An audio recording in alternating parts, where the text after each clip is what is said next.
দৈনিক 10 star BD24 সত্যের সন্ধানে আমাদের যাত্রা।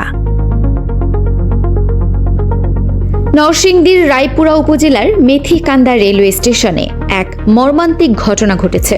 সেখানে গত 25 বছর ধরে কোনো বেতন ছাড়াই পরিচ্ছন্নতা কর্মী হিসেবে কাজ করে আসছিলেন বাক প্রতিবন্ধী বৃদ্ধা ববি বেগম। স্টেশনে আগত যাত্রীদের দেওয়া সামান্য সাহায্যই ছিল তার বেঁচে থাকার একমাত্র সম্বল।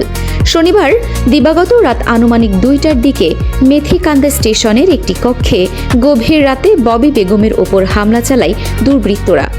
তাকে শারীরিকভাবে জখম করে তার সারা জীবনের সঞ্চিত কষ্টের 40,000 টাকা লুটে নিয়ে গেছে তারা।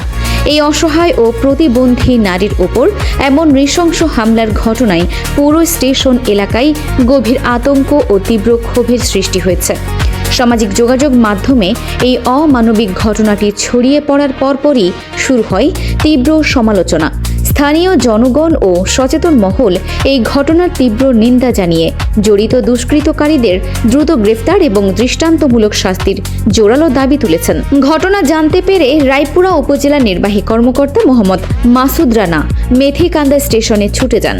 তিনি আহত ববি বেগমের চিকিৎসার জন্য তাৎক্ষণিক নগদ অর্থ সহায়তা প্রদান করেন এবং সরকারি সমাজসেবা তহবিল থেকে আরও আর্থিক সহায়তার ঘোষণা দেন।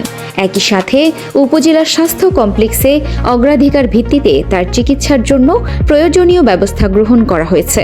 উপজেলা প্রশাসন ও স্থানীয় নেতৃবৃন্দ আশ্বস্ত করেছেন যে এই ন্যাক্কারজনক ঘটনার সাথে জড়িতদের দ্রুত আইনের আওতায় আনতে কাজ করছে প্রশাসন। অসহায় বৃদ্ধা ববি বেগমের নিরাপত্তা নিশ্চিত করার পাশাপাশি তার যাবতীয় চিকিৎসার ব্যয়ভার সরকার বহন করবে বলে জানানো হয়েছে।